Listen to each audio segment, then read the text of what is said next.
Educational channel విద్యా ఉద్యోగ సమాచారానికి స్వాగతం. డైలీ జీకే అండ్ కరెంట్ అఫైర్స్లో ఇవాళ 413 వీడియోలో ఉన్నాం మనము. ఈరోజు కరెంట్ అఫైర్స్ స్టాక్ జీకే నుంచి ఇంపార్టెంట్ 10 క్వశ్చన్స్ ఈ వీడియోలో నేను డిస్కస్ చేయబోతున్నాను. ఇలాంటి లేటెస్ట్ అప్డేట్స్ కోసం ఛానల్ని సబ్స్క్రైబ్ చేసుకోండి. ఇక ఈరోజు క్వశ్చన్ నెంబర్ 1 వచ్చేసి మనకి ప్రపంచంలో అత్యధికంగా యురేనియం ఉత్పత్తి చేస్తున్న దేశం ఏది? మనకి యురేనియం యొక్క ప్రొడక్షన్ హైయెస్ట్ ఎక్కడ ఉంది, ఏ కంట్రీలో ఉంది అనేది ఇక్కడ ప్రశ్న అండి. యురేనియం అనేది రేడియో ధార్మిక మూలకం. దీని పరమాణు సంఖ్య వచ్చేసి 92. మీకు ఆటం బాంబులు, అణు బాంబులు తయారు చేయడానికి అణు విద్యుత్ శక్తి కేంద్రాలలో ఇదొక ప్రధానమైన మూలకంగా మనకు యురేనియంను ఉపయోగిస్తారు. దీన్ని ఎల్లో క్వేక్ అని కూడా అంటారు. దీన్ని పిచ్ బ్లెండ్ అనే ధాతువు నుంచి సంగ్రహిస్తారు. ఇక ప్రపంచంలో అత్యధికంగా యురేనియం ఉత్పత్తి చేస్తున్న దేశాలలో కజకిస్తాన్ ఫస్ట్ ప్లేస్లో ఉంది, గుర్తుంచుకోండి. ప్రపంచంలోని మొత్తం యురేనియం ఉత్పత్తిలో 40% యురేనియం మనకు కజకిస్తాన్ నుంచే మనకి ప్రొడక్ట్ కావడం అనేది జరుగుతుంది. సో రెండో విషయం ఏంటంటే, ఇప్పుడు ఇరాన్ మీద అమెరికా అటాక్ కూడా ఈ యురేనియం నిల్వలకు సంబంధించి, ఎందుకంటే ఇరాన్ ఆటం బాంబును తయారు చేస్తుంది, శుద్ధి చేసిన యురేనియం ఉంది ఇరాన్ దగ్గర అనేది ప్రధానమైనటువంటి ఆరోపణ. క్వశ్చన్ నెంబర్ 2, అత్యధికంగా యురేనియం నిల్వలు కలిగిన దేశం ఏది? యురేనియం రిజర్వ్స్ ఏ కంట్రీలో ఎక్కువగా ఉన్నాయనేది ఇక్కడ ప్రశ్న అండి. దీనికి ఆన్సర్ వచ్చేసి మనకు ఆస్ట్రేలియా అయితే మీకు అత్యధికంగా యురేనియం నిల్వలను కలిగి ఉంది. ఇది కూడా గుర్తుంచుకోండి. ప్రొడక్షన్ ఏమో మనకు కజకిస్తాన్ నుంచి ఉంది, యురేనియం రిజర్వ్స్ ఏమో మనకు ఎక్కువగా ఆస్ట్రేలియాలో ఉన్నాయి. క్వశ్చన్ నెంబర్ 3, భారత 94వ చెస్ గ్రాండ్ మాస్టర్గా ఇటీవల ఎవరు ఆవిర్భవించారు? దీనికి ఆన్సర్ వచ్చేసి మయాంక్ చక్రవర్తి అండి. అస్సోంకు చెందిన మయాంక్ చక్రవర్తి 94వ చెస్ గ్రాండ్ మాస్టర్గా ఆవిర్భవించారు. మనకు ఈశాన్య రాష్ట్రాల నుండి గ్రాండ్ మాస్టర్గా ఆవిర్భవించిన మొట్టమొదటి వ్యక్తి మయాంక్ చక్రవర్తి. క్వశ్చన్ నెంబర్ 4, 2025 సంవత్సరానికి గాను 60వ జ్ఞానపీఠ పురస్కారం ఇటీవల ఎవరికి ప్రకటించారు?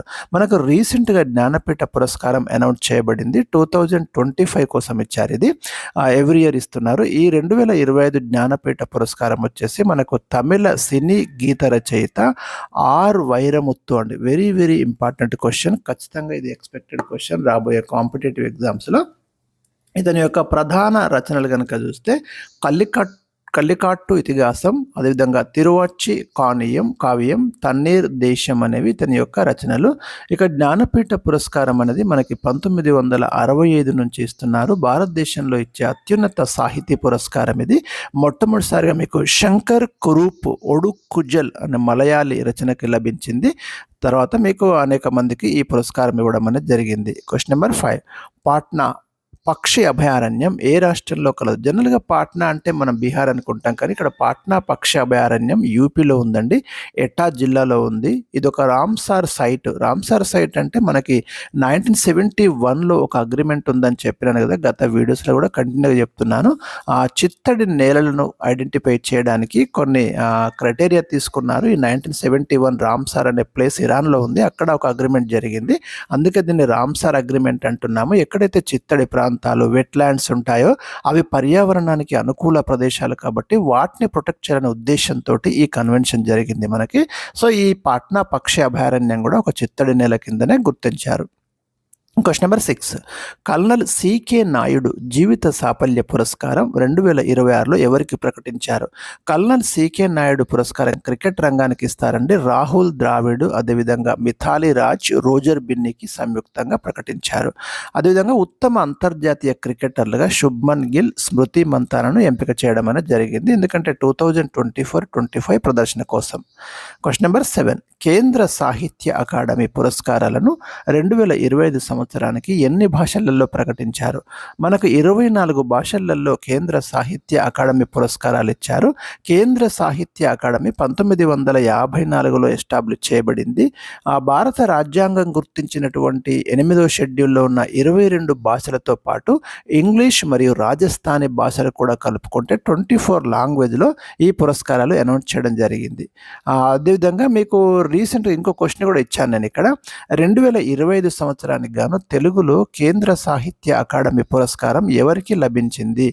నందిని సిద్ధారెడ్డికి లభించింది అండి. చాలా చాలా ముఖ్యమైన ప్రశ్న ఇది. తెలుగు భాష విషయానికి వస్తే అనిమేష అనే కవితా సంపుటికి ఈ పురస్కారం ఇచ్చారు. అనిమేష అంటే రెప్పలు వాల్చనిది అని అర్థం. నందిని సిద్ధారెడ్డి స్వస్థలం సిద్దిపేట జిల్లా. ఈ పురస్కారం కింద ₹1,00,000 నగదు బహుమతిని అందజేస్తారు. కేంద్ర సాహిత్య అకాడమీ ఎప్పుడు స్థాపించబడింది? 1954 మార్చి 12న స్థాపించబడింది. ఇది కేంద్ర సాంస్కృతిక మంత్రిత్వ శాఖ పరిధిలోని ఒక స్వయం ప్రతిపత్తి కలిగినటువంటి సంస్థ. క్వశ్చన్ నెంబర్ 10 వెరీ ఇంపార్టెంట్ న్యూస్లో ఉంది. కర్గ్ ద్వీపం, ఇప్పుడు ఇరాన్, అమెరికా, ఇజ్రాయెల్ ఒక వార్ అనేది నడుస్తుంది. సో ఇరాన్లో కర్గ్ ద్వీపం ఇంపార్టెన్స్ ఏంటంటే అక్కడ 90% ఎగుమతులు, వాళ్ళ యొక్క చమురు ఎగుమతులకు ఈ కర్గ్ ద్వీపమే ముఖద్వారం. దాదాపు 3 కోట్ల బ్యారెల్ల చమురును ఇక్కడ ఆ దేశం నిల్వ ఉంచుతుంది. రీసెంట్గా ఇక్కడ అటాక్ జరిగినట్టు మనకు అర్థమవుతుంది. సో న్యూస్లోకి వచ్చిన ఇంపార్టెంట్ ప్లేసెస్ మీద కాన్సన్ట్రేషన్ చేయండి. డెఫినెట్గా మనకు క్వశ్చన్స్ ఉంటాయి. హోర్ముజ్ జలసంధి కానివ్వండి, కర్గ్ ద్వీపం కానివ్వండి, ఇలాంటి చాలా చాలా ఇంపార్టెంట్ అవుతాయి. ఇవి నేను ఈరోజు మీకు ఇచ్చినటువంటి top 10 important bits. Next video కోసం వెయిట్ చేయండి. Thank you for watching.